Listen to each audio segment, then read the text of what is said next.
ബാക്കി സിനിമയുടെ interviews super hit ആയി. നിങ്ങളുടെ കൊമ്പ് അപ്പൊ കാണുന്നവർക്ക് ഒരു ഇൻട്രസ്റ്റ് ആണ് സിനിമ എന്താണെന്നത്. അപ്പൊ അത്ര ടൈപ്പിൽ നിൽക്കുമ്പോൾ സിനിമ ഇറങ്ങിയതിനു ശേഷം ഉണ്ടാകുന്ന റിവ്യൂസ് ആയാലും അഭിപ്രായങ്ങളാകും ഭയങ്കര നെഗറ്റീവാണ്. അപ്പൊ ധ്യാൻ ചേട്ടനെ ടാർഗറ്റ് ചെയ്ത് പറയുന്ന പോലെ ഒരു സിനിമ നശിപ്പിക്കാൻ വേണ്ടി ചെയ്യുന്ന പോലെ ഫീൽ ചെയ്യുന്നുണ്ട്. ഇല്ല, സിനിമ നന്നായിരുന്നെങ്കിൽ ഓടി. അപ്പം ഞാൻ എന്റെ പ്രൊഡ്യൂസർ സീക്രട്ടിന്റെ റിവ്യൂ ഞാൻ ഷെയർ ചെയ്തത്.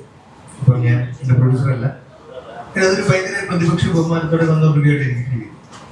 ഞാൻ എന്നെ ക്രിറ്റിസൈസ് ചെയ്യുമ്പോൾ വളരെ പോസിറ്റീവായിട്ട് ഇരുന്നതാണ്. ഞാൻ പ്രൊഡ്യൂസ് ചെയ്ത സമയത്ത് ഞാനും അങ്ങനെയാണ്. അതുകൊണ്ട് തന്നെ ഞങ്ങളുടെ അതിന്റെ പ്രശ്നങ്ങളൊന്നുമില്ല. പക്ഷേ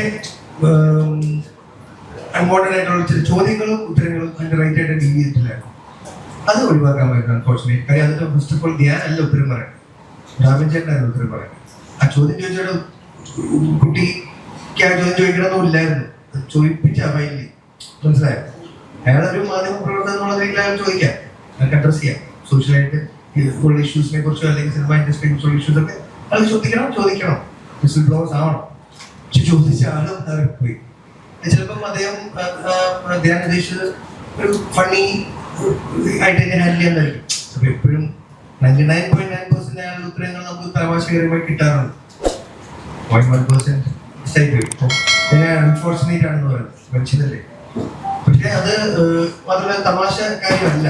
ഒരു നേഷന്റെ ഒരു GDP-ക്ക് വരെ ബാധിക്കാവുന്ന അല്ലേ ഇത്രയും വലിയ ഇൻഡസ്ട്രിയാണ് സിനിമ ഇൻഡസ്ട്രി എന്ന് പറയുന്നത്.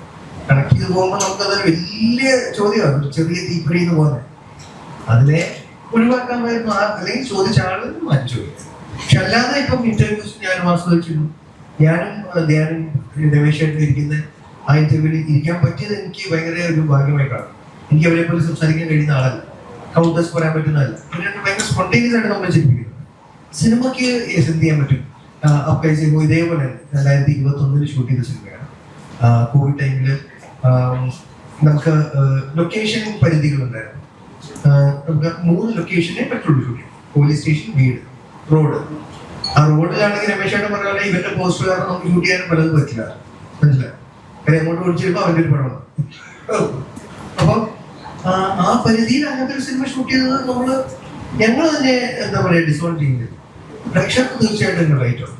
കാര്യം അവര് പ്രാവശ്യം മുടക്കിയാണ് തിയേറ്ററിൽ വരുന്നത്. ഇഷ്ടപ്പെട്ടെങ്കിൽ